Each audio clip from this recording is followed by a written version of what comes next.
Assalamualaikum warahmatullahi wabarakatuh. Hai, perkenalkan saya Zakiati Salma, CPNS Kementerian Agama Provinsi Sumatera Utara.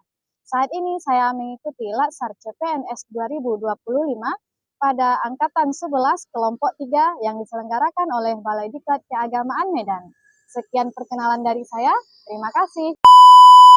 Baiklah, di sini saya akan menyampaikan analisis isu manajemen ASN.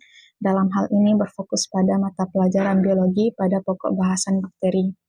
Isu aktual yang kami temukan yang pertama adalah tidak adanya laboratorium biologi, yang kedua keterbatasan buku paket biologi, yang ketiga itu minimnya media digital. Nah, dampak dari masalah tersebut yang pertama tidak adanya laboratorium biologi. Ini berdampak pada siswa yang tidak memperoleh pengalaman praktikum dan keterampilan proses sains. Pihak yang terdampak di sini adalah siswa, guru, dan sekolah. Yang kedua yaitu keterbatasan buku paket biologi. Dampaknya, pemahaman materi bakteri yang kurang optimal pada siswa, kemudian siswa akan mengalami kesulitan belajar mandiri karena tidak adanya buku pegangan. Selanjutnya, pihak yang terdampak di sini adalah siswa dan guru. Yang ketiga yaitu minimnya media digital. Dampaknya akan sulit memvisualisasikan bentuk dan struktur bakteri, dan pembelajaran yang berlangsung itu akan kurang menarik. Pihak yang terdampak di sini adalah siswa dan guru. Kemudian keterkaitan dengan manajemen ASN, yang pertama itu terkait dengan perencanaan pembelajaran. Itu terkait dengan penyediaan fasilitas, media, dan sumber belajar. Nah, yang kedua itu adalah terkait dengan pengelolaan sumber daya, yaitu memanfaatkan sarana dan prasarana yang ada secara efektif. Dan yang ketiga itu inovasi layanan pendidikan, yaitu memberikan layanan yang berkualitas meski sarana terbatas. Selanjutnya, analisis kelayakan masalah. Dari ketiga masalah yang dikemukakan sebelumnya, maka dilakukan analisis kelayakan menggunakan teknik APKL dengan mempertimbangkan 4 aspek, yaitu aktual, problematik, kekalayakan, dan kelayakan. Dari ketiga isu yang disampaikan sebelumnya, nah itu semuanya memenuhi syarat untuk dibahas lebih jauh.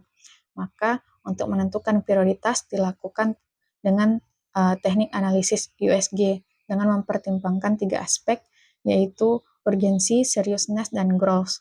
Maka diperoleh bahwa permasalahan terkait dengan tidak adanya laboratorium biologi itu menjadi prioritas pertama. Dilihat dari penyebabnya, tidak adanya laboratorium di sekolah. Yang pertama itu dari aspek manusia, di mana guru belum maksimal mencari alternatif kegiatan praktikum tanpa laboratorium. Nah, yang kedua yaitu terkait dengan metode, di mana pembelajaran itu masih dominan metode ceramah dan belum mengimplementasikan pembelajaran berbasis proyek ataupun praktikum sederhana. Nah, yang ketiga yaitu terkait dengan sarana dan prasarana.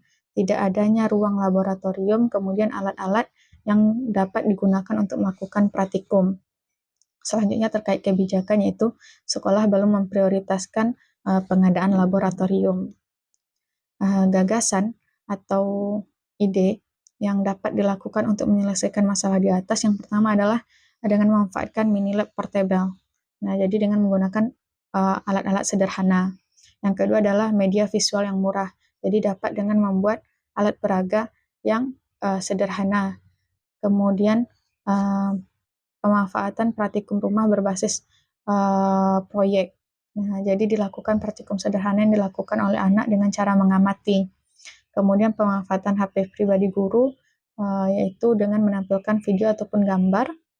Dan yang ketiga itu kolaborasi antar sekolah jika memungkinkan. Jadi pada materi-materi yang penting itu dapat dilakukan peminjaman alat praktikum ke sekolah lain gitu. Baiklah, demikian pemaparan dari saya. Terima kasih.